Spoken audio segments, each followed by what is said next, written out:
This meeting of the Richmond Rent Board is called to order at 5 o'clock. Right. Welcome, everyone, and thank you for joining July 20, 2022 regular meeting of the Richmond Rent Board. Before we begin, I would like to go over a few reminders. Members of the public were asked to submit requests to speak on any item on the agenda, including their name, phone number, and item for which they wish to make a public comment to Cynthia_Shaw@ci.richmond.ca.us by 3 p.m. today, as described on the first page of the agenda. If you wish to make a comment on any item on the agenda and have not emailed me your request, you must do so in accordance with the first page of the agenda before the item is called. Requests received via email during the meeting and after the deadline to submit comments will be accommodated as is reasonably possible and will be limited to a maximum of 1 to 2 minutes, depending on the number of commenters, as more fully described in the Rent Board meeting agenda procedures. This meeting is being conducted as a Zoom webinar. Members of the public are considered attendees and will be muted for the duration of the meeting unless called upon during public comment and unmuted by the webinar host. The city cannot guarantee that its network and/or the site will be uninterrupted. Please note that this meeting is being recorded and all statements made during this webinar will be on the public record. Okay, Charles has joined us. The first item on the agenda is pledge to the flag. Please join me in the Pledge of Allegiance to the flag. I pledge allegiance to the Flag of the United States of America, to the republic republic which stands one nation under God, with liberty and justice for all. The next item on the agenda is the roll call. For the purpose of the recording, may I please get an audible roll call from Rent Board members and staff? Board Member Connor. Present. Board Member Johnson. Present. Board Member Vasilas. Present. Vice Chair Mishek. Present. Chair Finley. Here, Executive Director Nicholas Traylor. Here. Deputy Director Fred Tran. Present. General Counsel Charles Oshanuga. Here.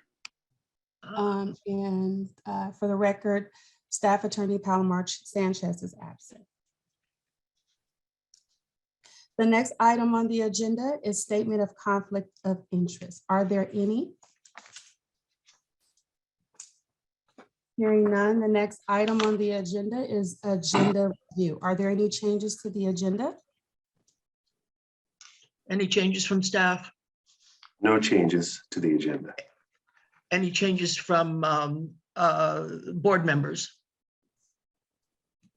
Let's proceed. Okay. Hearing none, the next item on the agenda is public forum.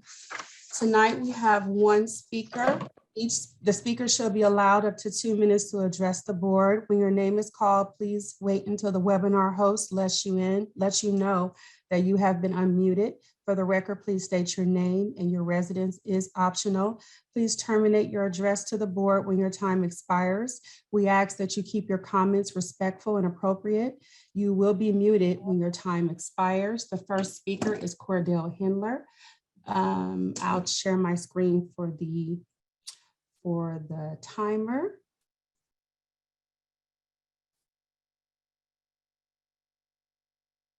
Okay. All right, can you guys see my screen?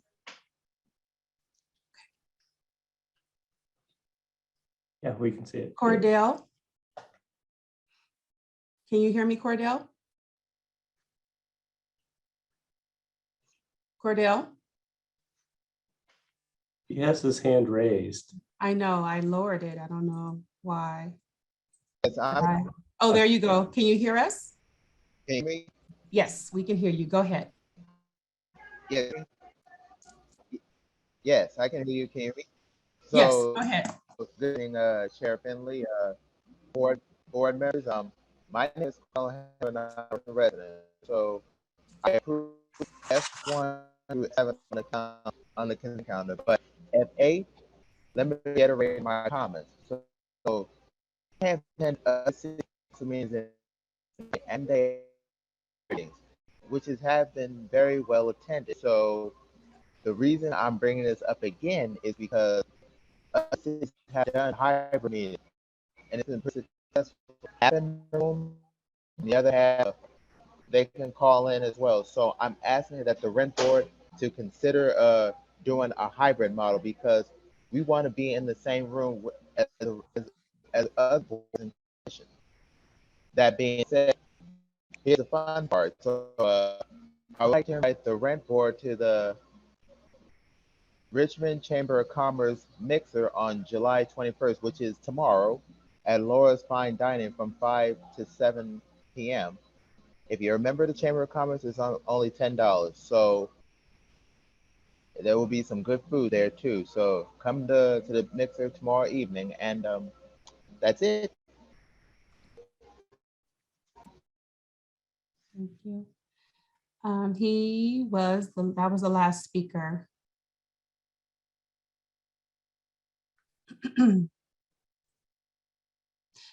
Stop my share.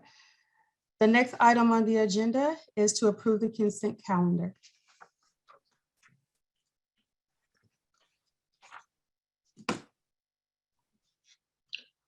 I move that we approve the consent calendar as is. Thank you. May we have a second, please? I'll second. Okay, Board Member Johnson. Thank you, Ms. Johnson. May we have a vote? Yes, Board Member Connor, Yes. Board Member Johnson, Yes. Board Member Vasilos. Board Yes. Member Okay. Vice Chair Mashek Yes. and Chair Finley. Yes, Motion passes unanimous. The next item on the agenda is item G1 under resolutions.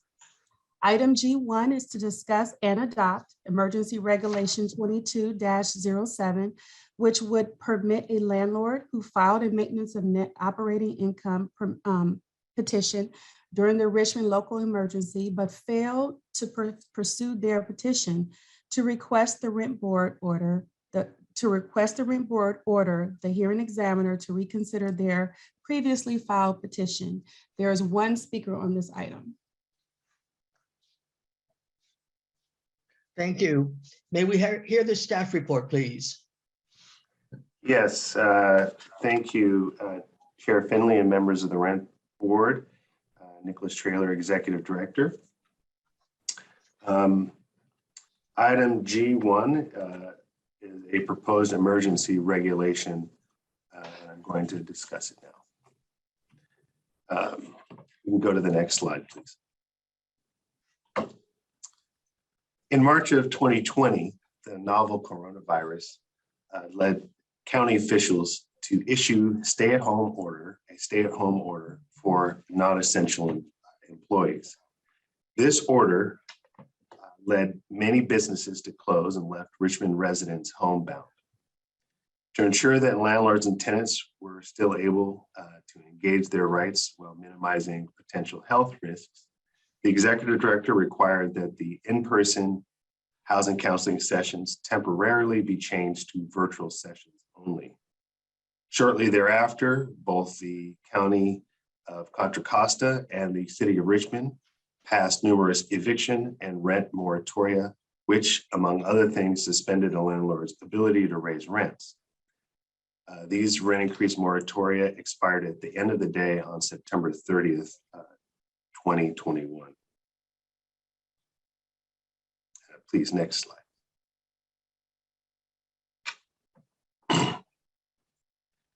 As of June 2022, the Rent Board has heard from a handful of constituents expressing concerns regarding their ability to engage in the maintenance of net operating income, also known as MNOI, process due to the impacts of COVID-19 and what that had on their lives and the rent program's operations.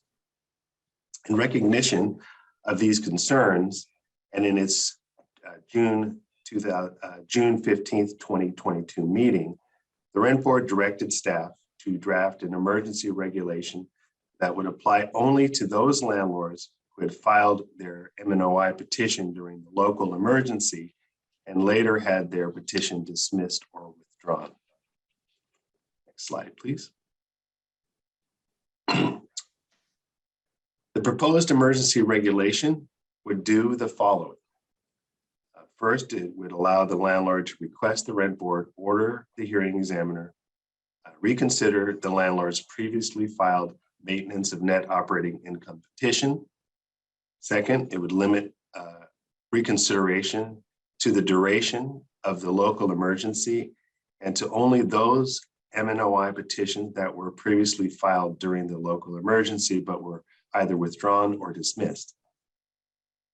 Thirdly, it would require the landlord demonstrate by a preponderance of evidence that they had good cause in failing to pursue their previously timely filed maintenance of net operating income petition.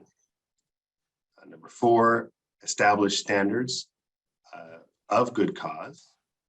Number five, allow staff members to oppose the landlord's request to the rent board.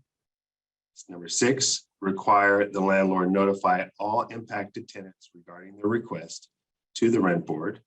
And number seven, if the rent board grants the landlord's request, require the hearing examiner reconsider the previously timely filed maintenance of net operating income petition.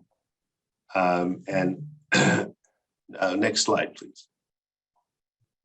Number eight, the regulation only authorizes the reconsideration of the actual previously timely filed MNOI petition and does not permit a landlord to submit a new maintenance of net operating income petition in place of the previously filed petition.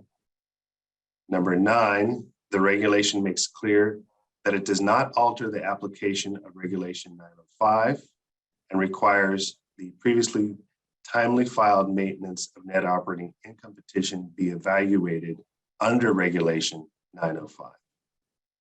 And finally, number 10, the regulation explains that the current year is the year preceding the landlord's previously timely filed maintenance of net operating income petition that was later withdrawn or dismissed. Next slide. So the action for the board, the recommended action for the board to take tonight would be to discuss and adopt emergency regulation 22-07, which would permit a landlord who filed a maintenance of net operating income petition during the Richmond local emergency, but failed to pursue their petition, to request the rent board or the hearing examiner to reconsider their previously timely filed maintenance of net operating income petition. And with that, General Counsel Charles Oshinunga and myself are available for questions from the board.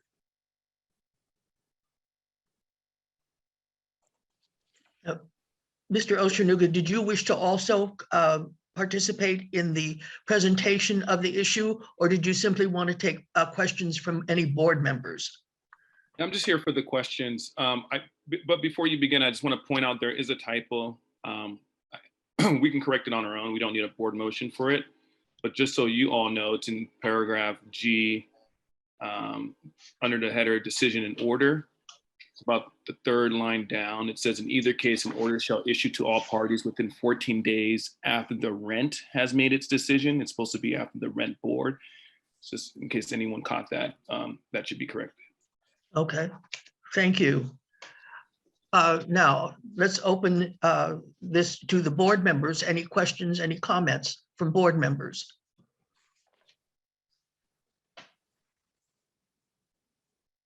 Board Member Mr. Vasilis? And then Board Member Connor. So first Vasilis and then Connor. All right, let's go with Mr. Vasilis first, and then we'll visit Ms. Connor. Yeah, I think the description sounds right. I guess I just have problems once I read the actual resolution, because the good cause portion of it kind of seems like we're setting up a whole nother petition, a whole nother trial hearing system, rather than just kind of giving a reasonable grace period due to COVID-19. So I'll let board member Grace Connor speak, but I think we should go over, I think it's, I don't know, F, which paragraph it is. The good cause paragraph I would like to go over with Charles and the rest of the board. Go ahead, I can wait.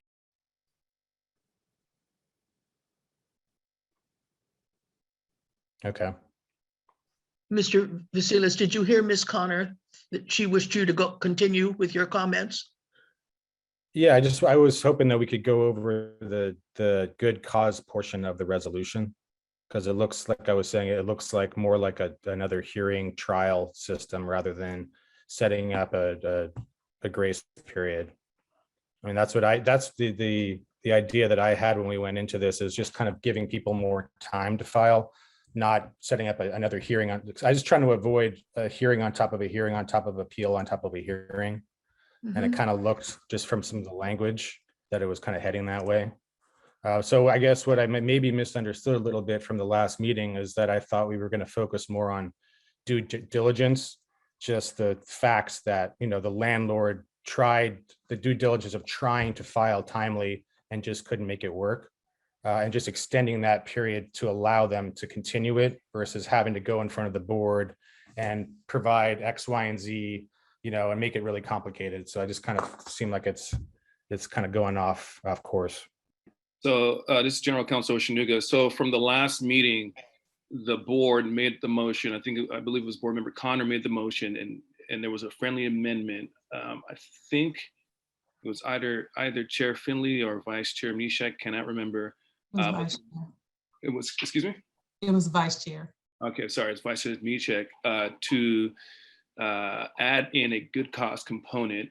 Part of the discussion at last board meeting was to ensure that the landlord wouldn't have to go through the program first in order to determine whether or not there was a good cause, but rather go straight to the board so that there wouldn't be an appeals process or anything like that. And whenever you have a landlord asserting a right that impacts another group of a different position, that group obviously has the right to participate. Part of the issue is a lot of this was fast tracked. And if you make one change, it has cascading impacts, some of which you don't even anticipate. So you'll see a lot of things in here that weren't discussed, such as service of the tenants and how you deal with certain things. I'm sure there are many more impacts that were probably missed, but that's part of the sacrifice of having things happen so fast. But if, you know, you're not bound by this until you adopt it. So this is the time to have that discussion. And if you don't like it, you can always tell us to come back with something different. Yeah. No, I mean, I understand all that. And I do see that how everything affects everything else. And I was just kind of pointing out the section that I thought was, you know, seemed a little bit more problematic than the other sections, because I think I reviewed the minutes and I believe we said good cause and or due diligence. I think that was kind of the language that was in our motion, if I'm not mistaken. Yeah, so I think it seems like they're kind of being approached differently based on what we have here. I think if you look at section B, it says that good cause is towards the bottom. I think it's the fourth line. For purposes of this regulation, good cause shall mean the taking of reasonable efforts and acting with due diligence to timely pursue a previously timely filed MNOI petition. So the language that was ordered is in here. But again, these are huge moving parts, and in order to make it make sense and have both the landlord have their due process respected and the tenants have their due process respected, you're going to need a system and process that you can't sacrifice you know, that degree of due process for efficiency. At some point, you're going to run up on those notions. One last thing on the various factors of good cause, you just have to consider them. I mean, you don't have to make any rulings on them specifically, but I would probably say it's more broad than what the board ordered. I think the board ordered something more narrow, to your point. I think it was just COVID-19. If they can demonstrate COVID-19 related issue, then you're good to go. And that is obviously part of the 7 factors. Adding more factors you could take out, I'm okay with that, but that just means that the landlords have less of a basis to participate under this regulation. So it would actually close the door further for landlords. Lastly, you mentioned something along the lines of if they demonstrate that they had this COVID-19 impact that affected their ability to timely file, then they would be able to participate under this regulation. I believe Board Member Connor's motion was actually that they had to have filed before. So it's not that you were impacted and you couldn't file, it's that you filed and then you were impacted and you couldn't pursue your MNOI. So, and that as a result, the MNOI was either dismissed or withdrawn. And so that's how, so just for everyone on the board and for the public, that's how this regulation is written. It does not apply to any landlord who did not file, only those who did file. And later they had their petition dismissed or withdrawn. Right. I guess I'm just kind of looking at good cause being more generalized, just good cause being the pandemic itself.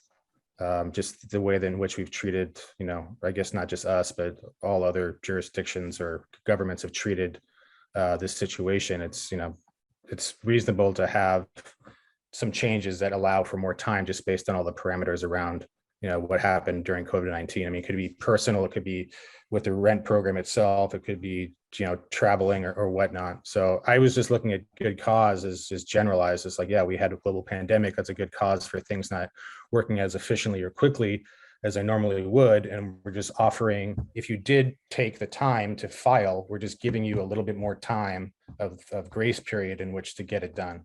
So that was the spirit of what I was looking to put forward. And I'd love other comments, please. I'll just, in response to that, I would just say that I think we're saying the same thing.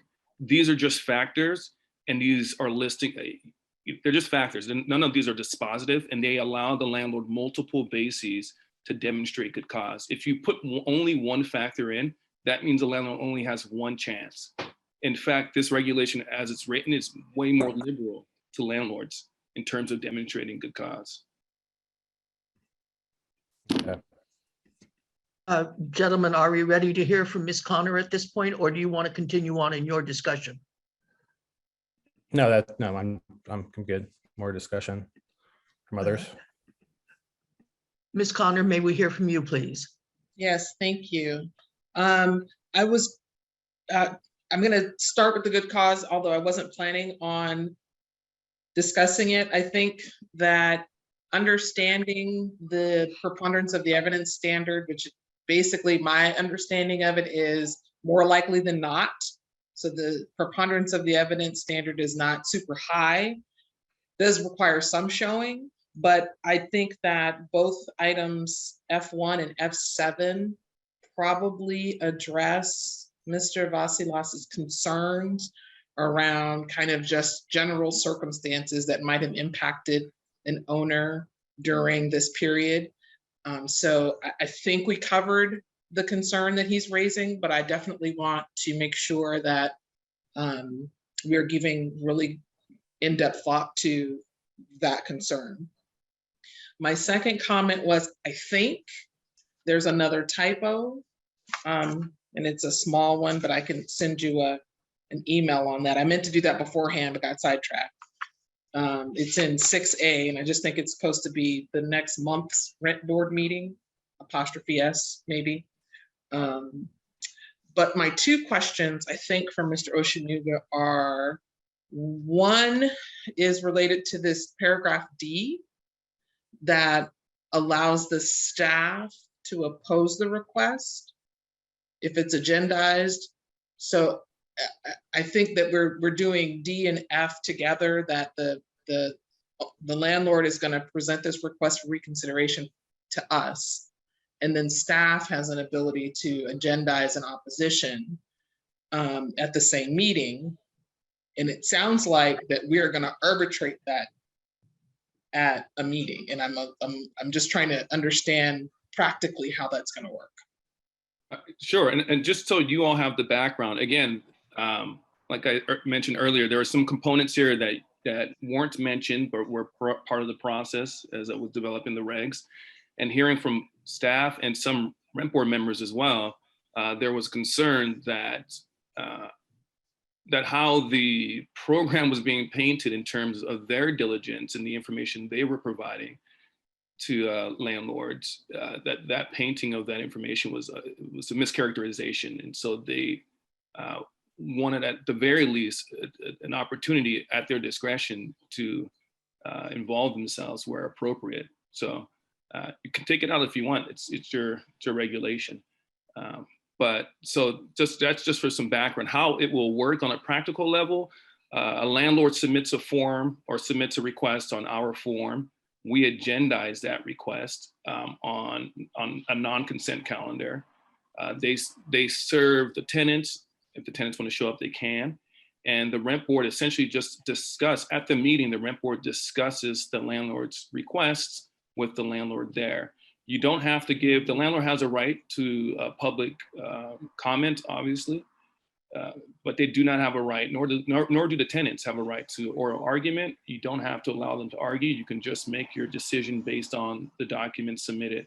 In terms of the staff involvement, how that would work is if the staff oppose this request, all they do is agendize, they put their opposition in an agenda, and that agenda runs concurrent with the landlord's request. So it's taken up at the same exact time. And you just review the information that staff has put forth to you. You can ask staff questions as you ordinarily would, but you don't have to. It's just so that you get the total picture of what happened in determining whether or not there was good cause. Okay, thank you. I guess that I wanted to make sure I understood how the two potentially competing presentations would occur at a meeting. If we're going to look, and I guess my thought was, if we're going to look at documents from the landlord and their request for reconsideration, I'm calling it that because I think that's what we kind of phrased it, or titled it, and then staff is going to just present a written report. Both sides could be asked questions, but neither side will be given an opportunity to speak. Is that what I'm hearing? Yeah, it's totally up to your discretion on whether or not you want to give them a chance to argue. I will say it's going to work very similar to our current fee waiver structure. Yeah, I was thinking that. Right, except typically landlords don't show up, but it's on the consent calendar too. And it's on the consent calendar, absolutely. That's the only, I was going to mention. That's the only difference. It won't be on the consent calendar, but if staff had an opposition, it would just be part of one whole agenda that goes to you. It's not going to be two separate agendas. It's going to look just like the fee waiver. You're going to have staff recommendation with their attached documents onto one big agenda. And you can follow up with questions if you like.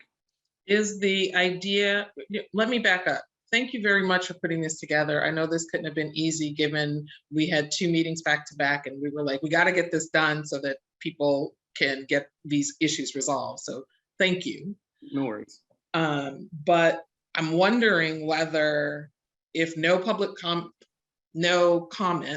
or oral argument is going to be presented, does it not make sense to treat it like the fee waivers and kick it over to the consent calendar, or is there something special about this that would require it to be not on our typical consent calendar? No, it's you can have it on the consent calendar. The idea of not having it on the consent calendar is spurring discussion, because I just imagine speaking to some board members that they're going to want to weigh in. So you could put it on the consent calendar. My thinking is it's just going to get pulled, but maybe it won't. Right. I mean, we went through this discussion when we talked about the fee waivers, and I think Mr. Traylor explained really clearly, or it could have been you, Mr. Oshanuga, explained, look, it'll be on there. You'll have an opportunity. It's going to be on the agenda. You'll review it in advance. If there's anything on the consent calendar can get pulled for further discussion. But if further discussion is not necessary, it seems maybe not to, creating a longer meeting for something that we would be treating similarly. So that's just my thought and comments for the rest of my colleagues to consider. And again, thank you for all your hard work on this. Yeah, no worries. And just a brief response. There's nothing in this reg that requires it to be on the consent calendar or that requires it to be on not on the consent calendar. So if the board wants it on the consent calendar, there's nothing I don't think you have to you don't have to amend the current regulation as is, which is a good thing, because if you did, then we have to come back and re-agendize it for another meeting. So staff hears what your concerns are, and we can certainly put it on the consent calendar. And if it gets pulled, it gets pulled. Thank you. I see Mr. Vasilis would like to make another comment. Ms. Connor, are you comfortable? Do you need any more time? No, Chair, thank you. Mr. Oshanuga, may we go to Mr. Connor's comment, or Mr. Vasilis's comments? Sure. All right. Yeah, I Mr. guess, Vasilis. oh, sorry. I guess this most recent discussion kind of brings up my original concerns, is that, if we're setting up a case maybe against the landlord right up front and kind of preempting the decision-making process, and then having, too many factors of what might get them disqualified from what we're trying to do, it just opens up, it just makes a huge gray area instead of having it just be a little bit more straightforward. Where, like I was saying earlier, if you filed at the right time, you just didn't complete it, you just get more time. And then it just seems like if we set up a structure where it's just clear cut like that, then we don't need to have a hearing process, or even potentially go to it, have it be an agenda item. It could be a consent calendar. Did you meet the criteria of what we've set up here? Yes, we pass it. No, maybe you get denied, and maybe you can appeal that or whatnot. It just seems like we're, with all these different factors here, I just foresee it just being a really complicated thing when I don't think that was what we need to be doing right now. So maybe I can help clarify. So the factors, again, are not factors of disqualification. They're factors of qualification. So they're helpful. They're actually helping the landlord. So for instance, if the landlord didn't have a COVID-19 related issue, but they filed during the period of time, right? But they were never impacted by COVID, they could still be entitled to avail themselves to the benefits of this regulation if, for instance, they weren't notified by staff about the number 3, right? If they fall under number 3, or if they fall under number 5, or whatever the case is, they have, if they don't qualify under COVID, they have 6 other options that they could potentially argue to the board as to why they should be allowed to do this.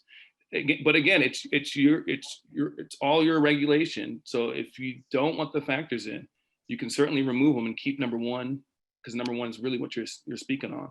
Number 1 in, and perhaps number 7, because it's broad enough to consider anything else. But I don't think the factors are detrimental to the landlord.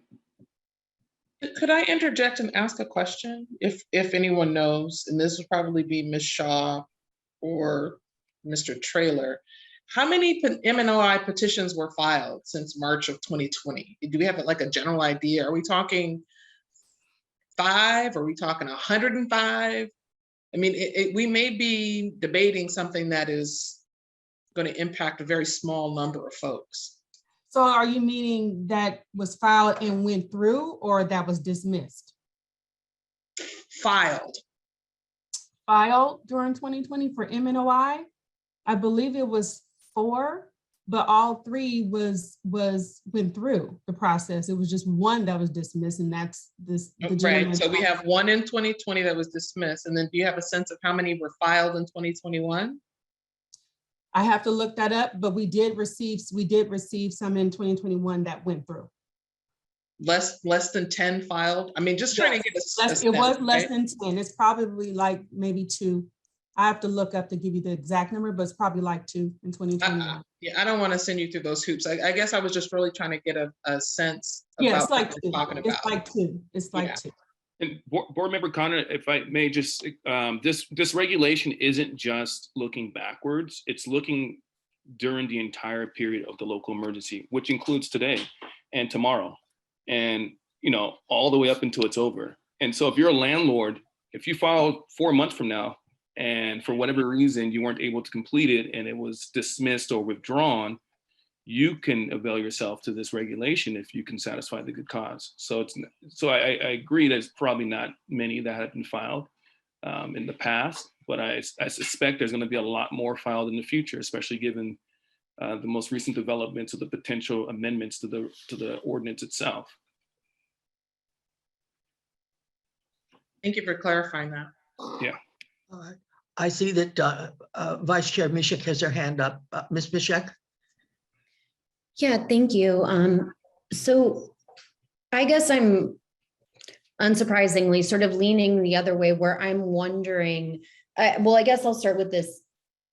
This is my question probably most directly to Mr. Oshanuga, but also staff, is that could this resolution be made stronger and potentially have fewer cascading effects were you to come back in a month and have more time to work on it?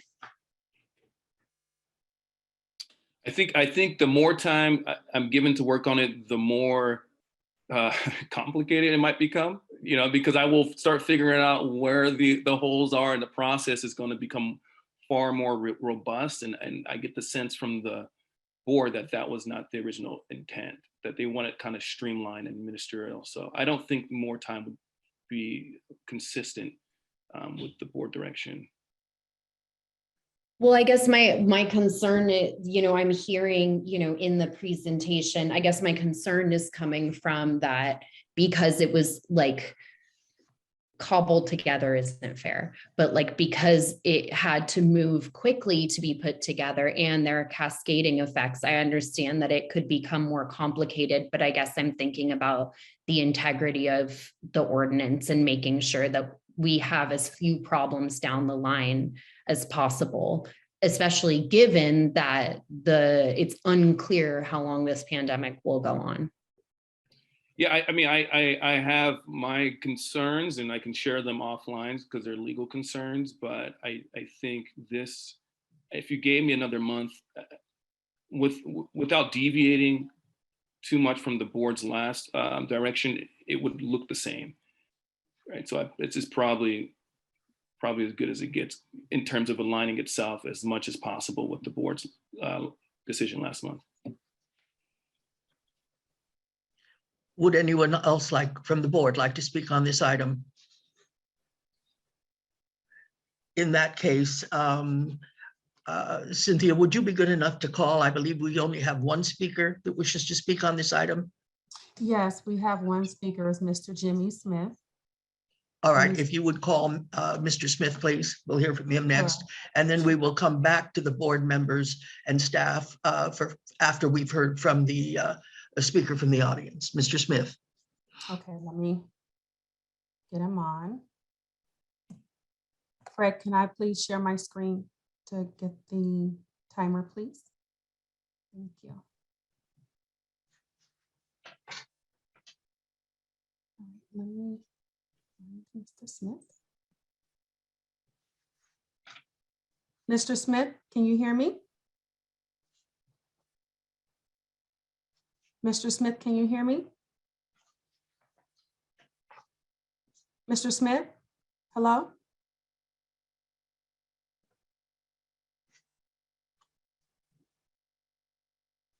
Mr. Smith? I don't know if he can hear me. Okay. Mr. Smith?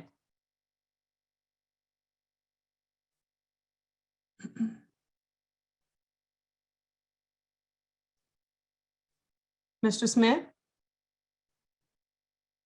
Okay, I don't know if he's having technical difficulties, but he's not there. You want to come back to him when he's going to give? Yes, at this point, if we haven't heard from him at this point, we will reopen to him if he catches up with us. Okay. All right. All right, then that brings us back to the board members. Is further discussion from either the board members or the staff? Would anyone like to make a comment? Oh, it looks like he's raising his hand. So let's see if he's allowed to. Okay, then go ahead, bring him back. Okay, thank you. Thank you.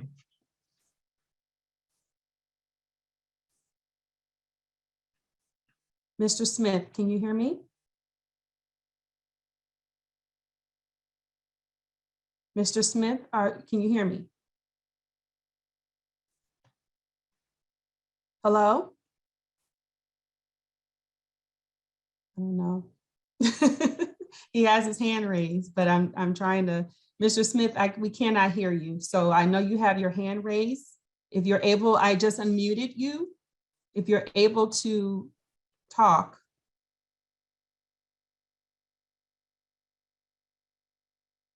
Okay. I don't know. I can try to Looks email like him and it's on see. me. Yeah, he's unmute. I let him speak. I don't know what's going on. Can you hear me, Mr. Smith? Okay. I'll try to listen. I guess you guys can, I'll try to reach out to him. Okay, then in that case, let us continue. I'm going to reopen this back to the board, either for more discussion or to entertain a motion. What is your pleasure?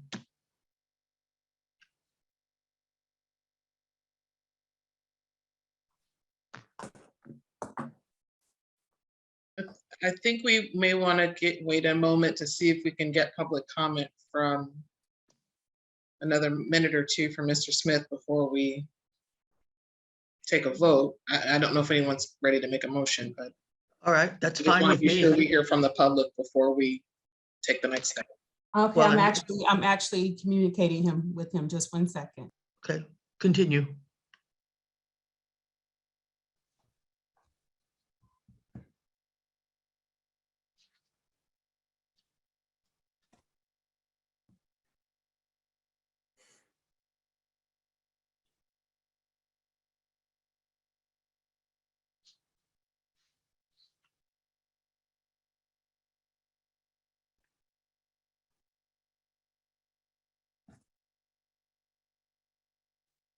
Okay, I think he said he's calling in from this other line. So let me try this other line. That might be him.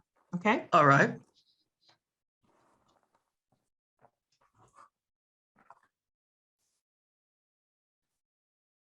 Jimmy, is that you? Mr. Smith? Mr. Smith?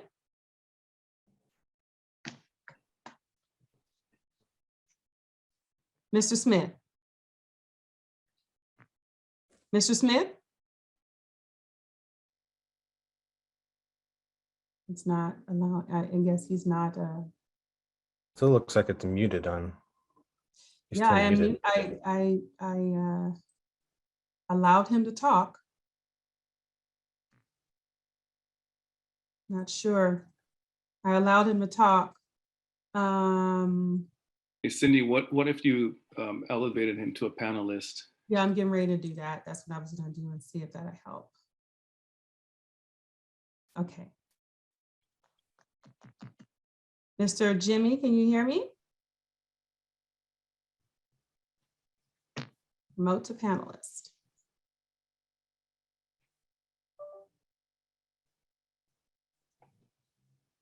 I'm not sure what's going on. We're having, he's saying hello on the screen, on the, I guess he's having issues. I promoted him to panelist, so I'm not sure. I don't know. I'm not sure. He's saying hello, but he's not able to speak. So. Does he need to unmute on his end?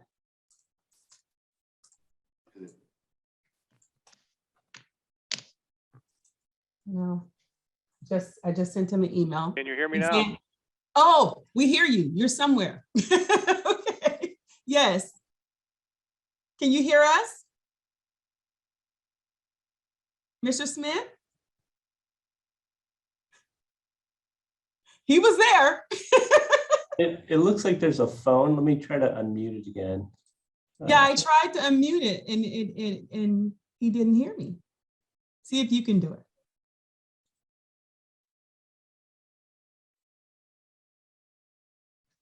He's, Okay. I don't know. Okay, I think you might be able to speak now. Oh, Okay. oh, we hear you. We hear you. You hear me? Hello? Thank you Oh, for yes. your patience. Okay, I'm on the telephone. Thank you for that. Okay, hearing pretty much the entire presentation, but not exactly seeing the actual resolution that was prepared.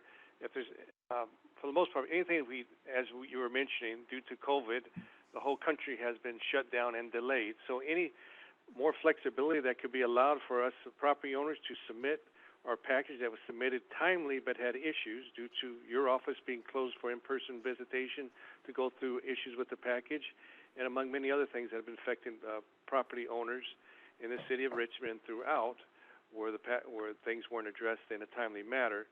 As liberal as we could be of allowing property owners to do that would definitely help us forward to get this package. My request, I do all the consideration the board have been giving regarding this matter. Efforts in getting me connected.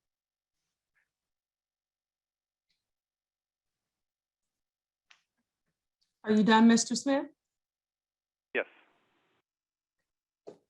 And he was the only speaker. All righty. Now, once again, then in that case, we go back to the board members and Mr. Oshanuga for any further comments.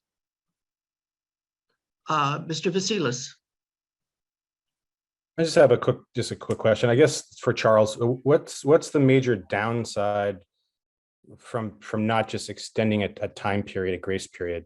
Because right now it's what, 12 months. If we made it longer, is that not a simple solution, or does that make things far more complicated? You further Because I explain. kind of worry about the whole like state of emergency thing, because we don't know how that's going to play out, right? It seems like a grace period is more simple to me, but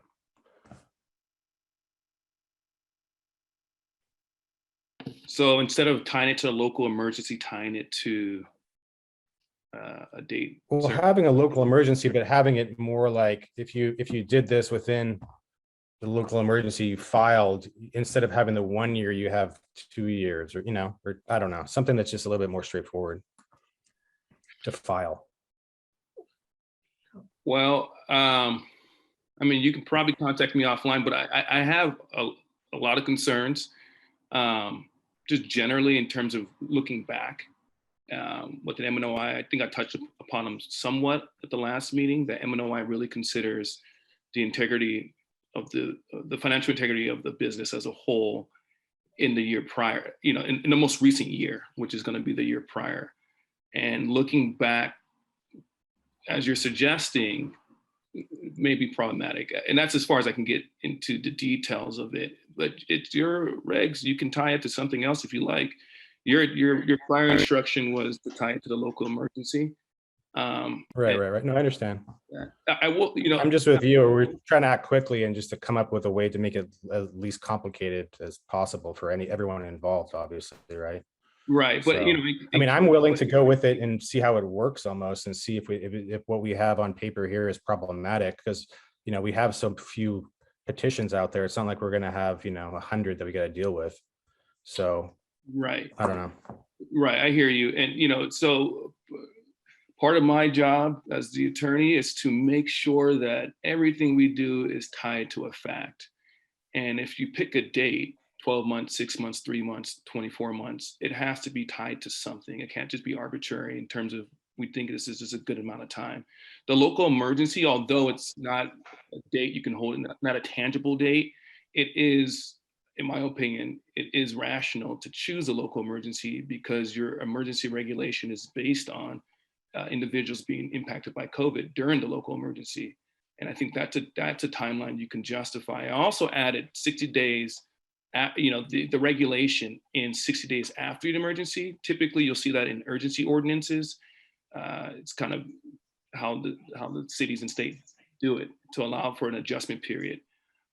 But yeah, I think the local emergency perhaps is more justifiable because you do have a rational basis as to why you chose it. Okay. I'm sorry. One last thing that you should all Go ahead. in the regulation, it does say the deadlines shall be strictly construed. And I don't want you to all glance over that. These deadlines are to be respected to a degree of finality. Obviously, you have parties on either side. And if you tweak with the deadlines too much, you enhance your chances of drawing a lawsuit from the other side. So the deadlines need to mean something. And a landlord who falls under this regulation just doesn't have the entire time to do it. There is time, there are deadlines that they need to meet in order to be successful in their petition. If I can jump into this conversation on the timeliness factor for just a moment, I think that to broaden the time frame without keeping it constricted does a disservice, not only because it takes the importance of getting these things filed and done in a timely fashion for the landlord, but also it's a terrible thing to do that to the tenant who would not know when those MNOI fees are going to be then attached to their rent. That to me is not an equitable situation. I can understand why they're important, but I don't understand the allowing it to go from year to year until you get around to it. I would be against any kind of a loosening of that kind of a factor. Because there has got to be that kind of accountability, just like there is supposedly with filing our tax returns. So that's all I have to say on that.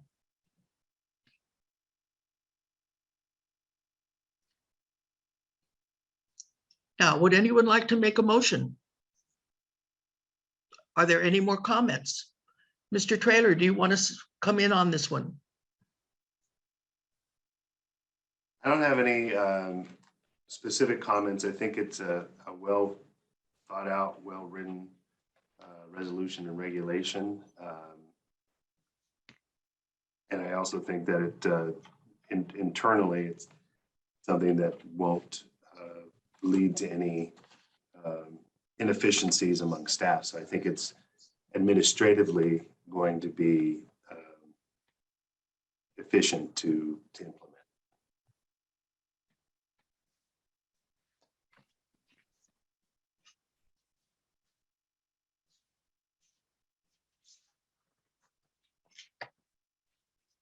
Okay, thank you. All right, I'm still waiting for a motion from someone. It looks like Ms. Board Member Johnson. Johnson has her, okay, I'm sorry. Okay. Ms. So Johnson? I'll make a motion that we adopt emergency regulation 2207. Thank you. Do we have a second?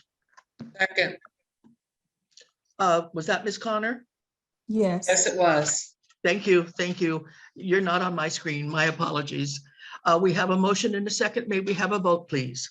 Sure. Board Member Connor, Yes, Board Member Johnson, Yes, Board Member Vasilas, Yes. Vice Chair Mashat, No. Board Chair Finley. Yes, Motion passes with Vice Chair Mashat voting no. thank you. May we go on to the Next reports of item. officers? Oh, I'm sorry. Go ahead, Oh, Cynthia. it's okay. I was just going to announce it. Reports of officers. You just. did. Oh, I'm sorry. Go ahead. The report for this month is that the next workshop, community workshop, is going to be on July 29th. It's titled How to Increase Rents in Richmond. It's a landlord-oriented workshop. We'll be going over MNOI. It will be going over other petitions that landlords can file, as well as the process of raising rents through the annual general adjustment this year. And it's particularly important since this year's AGA is above 5%. It results in denial of the ability to bank rent increases from previous years. So it's important that landlords kind of understand how to do it this year. So that is the report of officers this year. I have one report, and it's that the training that I usually give at the beginning of the fiscal year is probably going to happen in September. But staff will send an email out to all of you to figure out your schedules. The trainings are very long and dry, so just pick a day where you're able to sit there and listen for an hour and a half. It's going to be Brown Act and conflicts of interest. Thank you. I see that Ms. Johnson has her hand up. Did you wish to speak to us? Yeah, I just had two questions. One is about the city council meeting last night, and I noticed there was an item there about rent increases, and I think it was Council Member McLaughlin that wanted to cap it at 3%. So I don't know what the status of that item was. I couldn't stay for the whole meeting. Does anybody know? First of all, I don't know if can I discuss this item, Charles, since it wasn't agendized? No, it's more appropriate to discuss offline because it's not agendized, unless you want us to come back and agendize it for discussion. Okay, yeah, I'd be happy to talk with you, Carol, or any other board member, what I know about that item. So my second Could we question, agendize it? Sorry. no, I can ask offline. But my second right. question is about item F3. I know we already approved that, but the letter, is there any action on that? What's the next step with the letter there in F3? This is a letter from landlord, I believe. Yes. There is no actionable, no action that the board needs to take. It's just to receive constituent letters when they're submitted to the board. So what I think they happens? were just addressing their concern. I don't think they asked for anything to be done. If I can remember from what I read, it didn't look like they were requesting anything. They just was expressing. I don't So know. what does staff do with the letter? We make sure that it's agendized for the board to make sure that the board has seen it and the public is also aware of it. Oh, okay, thank you. Yeah. If I can just add, the letters are important, obviously, so for you all to read and know what's on the public's mind. But also it's an opportunity for you all to pull the letter as an item from consent calendar and have a more robust discussion around the issues that have been raised in the letter, or letters generally, not that specific letter. And I think some letters have reached the board's attention in that manner, where the board has pulled it, had a discussion, and then directed staff to do something to address the greater issues raised in the letter. So the letters are very important. So would it be too late to do that at the next meeting? You can re-agendize, well, you can work with staff, I suppose, because that letter has already been agendized and approved. So you can work with staff to agendize issues brought up that you're concerned with in the letter, and we can have a more robust discussion around it. Okay, thank you. Might I ask a question, Mr. Oshinuga? Sure. I believe that we have seen this letter once before when we had our discussion about the MNOI issue for the emergency meeting. Is that correct? Haven't we seen this before? It's from the same people, but it's a different letter. Raises similar issues, but they do have unique issues in that letter. Okay. Yeah. All righty. They did send it to you all directly. They sent it to you all directly, so you probably received it before the meeting. They sent it before the last meeting, but it was too late to add it to the packet. So that's what happened, and you guys received it already individually. Okay, so this is our second go around with most of these issues with this sender. Probably your second time seeing it because they sent it to you before the last meeting. All righty. I just wanted that clarification. Sure. Anything further? Well, I thank you all, and we are concluding this meeting of the Richmond Rent Board at 6 p.m. Thank you so much. Thank you, everyone. Thank you. Have a good evening. Have a good Take care, evening. everybody. All right, take care.